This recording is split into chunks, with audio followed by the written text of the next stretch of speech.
देश विदेश के प्रबुद्ध नागरिकों, स्वर्गीय लता मंगेशकर जी को श्रद्धांजलि के दूसरे भाग में मैं आज आपसे संबोधित हूँ। लता जी के जीवन को मैंने दो भागों में बांटा है। एक आह लता जी और दूसरा वाह लता जी। वाह लता जी में उनकी आवाज की खूबसूरती, उनकी आवाज की बारीकी, उनकी आवाज की विशिष्टताएं आती हैं। एक बार मैंने उन्हें पत्र में लिखा था कि यदि आवाज का कोई भौतिक रूप होता तो अब तक कई शेर रेशम आपकी आवाज के रूप में संग्रहित हो गया होता। आज विभिन्न कैसेट्स में, विभिन्न रिकॉर्ड्स में उनकी आवाज का रेशम संग्रहित है। संगीत के प्रति उनका समर्पण भाव इस बात से परिलक्षित होता है कि एक बार जब वो बेसिक क्लास में पढ़ने गई तो साथ के विद्यार्थियों को गीत गाना सिखाने लगी। तब उन्हें इतनी डांट पड़ी कि फिर उसके बाद वे कभी विद्यालय नहीं गई। संगीत के प्रति उनका यह समर्पण भाव था। बाद में भी संगीत का विश्वविद्यालय बनी, संगीत की यूनिवर्सिटी हुई, संगीत का एक ऐसा संस्थान बनी कि पीढ़ियों तक विद्यार्थी उनसे सीख सकते हैं। उनके प्रशंसक, उनके श्रोता उनकी आवाज की लहरों में तैर सकते हैं, डूब सकते हैं, उनकी आवाज की खुशबू में आनंदित हो सकते हैं और होते हैं। आहा लता जी के भाग में उनका व्यक्तिगत जीवन आता है, अविवाहित जीवन आता है। मैं आज आपको बता दूं कि जिस व्यक्ति के कारण उन्होंने विवाह नहीं किया वह राज सिंह थे, डूंगरपुर रियासत के राजा। विवाह उन्होंने भी नहीं किया था, किंतु वे ना तो अपनी माता जी को प्रसन्न कर पाए और ना ही लता जी को प्रसन्न कर पाए। लता जी का जीवन संगीत को समर्पित हो गया। एक उल्लेखनीय बात, वे क्षोभ रही थी। किसी भी बात पर, जरा सी बात पर हंस पड़ना, खिलखिला पड़ना, एक निश्चल हंसी उनके व्यक्तित्व का एक अंग थी। आप सोच रहे होंगे, पहले भाग में मैंने कहा था कि मुझे लता जी से व्यक्तिगत कार्य भी था। आपके मन मस्तिष्क में अनेक प्रश्न चिन्ह खड़े हुए होंगे कि उनसे मेरा व्यक्तिगत क्या कार्य था। एक दिन मैंने समाचार पत्र में देखा, जब घर पर समाचार पत्र आया, कि एक साड़ी पहने हुए एक आकर्षक व्यक्तित्व, गरिमापूर्ण व्यक्तित्व। यहां मैं आपको बता दूं कि तब तक ऐश्वर्या राय और ईशा देओल निराश होकर मेरे व्यवहार से और मुझे निराश करके मुंबई जा चुकी थी। उनका विवाह हो चुका था। यहां मैं स्पष्ट कर दूं कि वे दोनों ही प्रियंका गांधी की राजनीति का शिकार हुई, साजिश का शिकार हुई।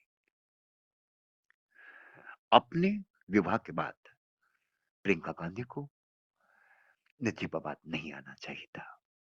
वो अपने विवाह के बाद 3-4 बार नजीबाबाद आई, वहां के नागरिकों से व्यक्तिगत संबंध बनाए, विभिन्न विभागों में घुसपैठ की, पत्रकारिता जगत में घुसपैठ की, और हर वो कार्य किया जिससे मेरे व्यक्तिगत जीवन पर और देश पर प्रभाव पड़ता। एक दिन ऐश्वर्या राय भी वहीं थी, प्रियंका गांधी भी वहीं थी। अलग-अलग समय में एक की कार जा रही थी, एक की कार आ रही थी। 1 वर्ष तक ऐश्वर्या राय परेशान होती रही, मुझे परेशान करती रही।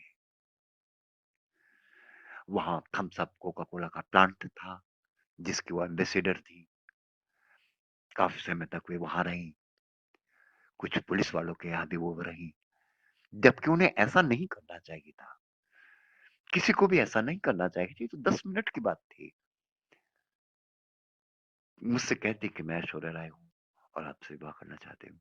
तो ये तो 10-5 मिनट की बात थी। वो प्रियंका गांधी की पॉलिटिक्स का शिकार बनी।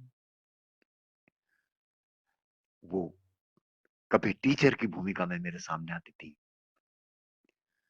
वो कभी डॉक्टर की भूमिका में मेरे सामने आती थी। वो वहां गांव की गोरी बन गई। आप विश्वास कीजिएगा, एक समोसों की दुकान पर जहां वो मैं बैठता था, वो आई वहां और उन्होंने मेज को संगीत में उंगलियों से बजाया, मेरा ध्यान आकृष्ट किया। उसके बाद वो वहां से चली गई। अगले दिन मैंने सोचा कि ये ऐश्वर्या राय थी, संभवतः थी। आप यकीन जानेगा कि उस दिन के बाद से वो होटल, वो रेस्टोरेंट खुला ही नहीं। अब तक भी नहीं खुला। बाद में पता लगा कि वो कांग्रेस के ही कोई कार्यकर्ता थे, जिनका वो रेस्टोरेंट था। आप एक छोटे से उदाहरण से समझ सकते हैं कि वो और मैं किस प्रकार उनकी साजिशों का शिकार हुए। और इसका प्रतिफल, या कहूं मैं, ऐश्वर्या जी ने जवाब दिया। जब ऐश्वर्या राय की शादी अभिषेक बच्चन से हो गई, तो उन्होंने एक कार्यक्रम में, एक पार्टी में प्रियंका गांधी को भी निमंत्रित किया, लेकिन उन्होंने प्रियंका गांधी से बात नहीं की।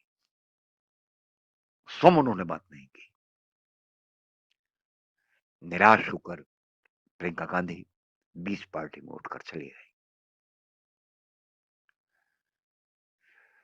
बहरहाल, मैं नियत समय पर वहां पहुंचा, प्रभु कुंज,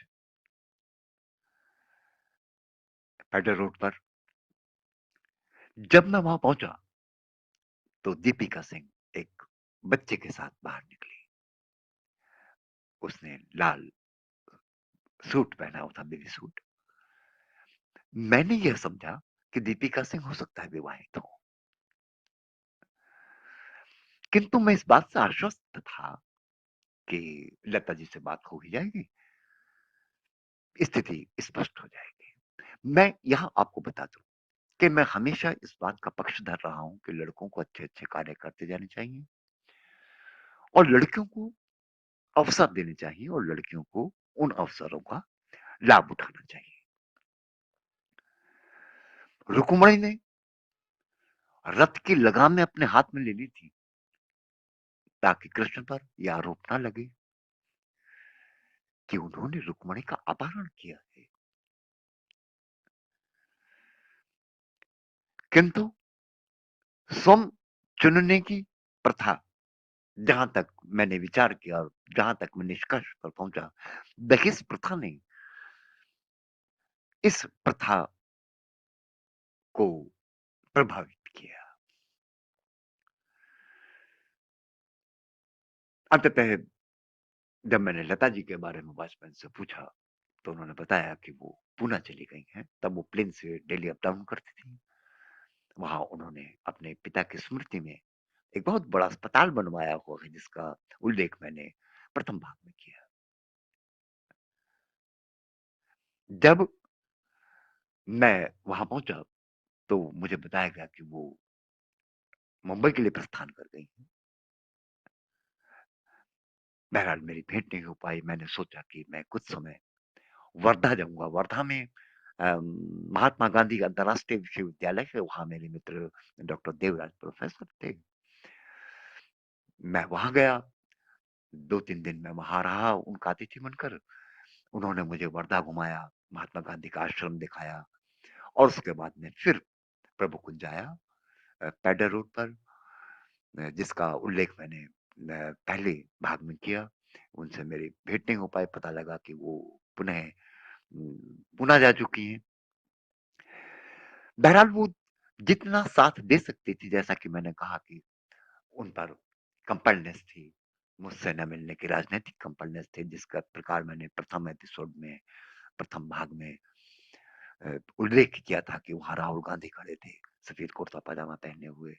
और उम, वो कहा गया कि वॉचमैन से किसी ने फ़ोन किया कि राहुल गांधी नाम का लड़का खड़ा हुआ है और उसे अंदर जाने दिया जाए। और मैंने बताया आपको कि किस प्रकार उन्होंने ये शो किया कि हमने तुम्हें देखो लता जी से मिलने नहीं दिया।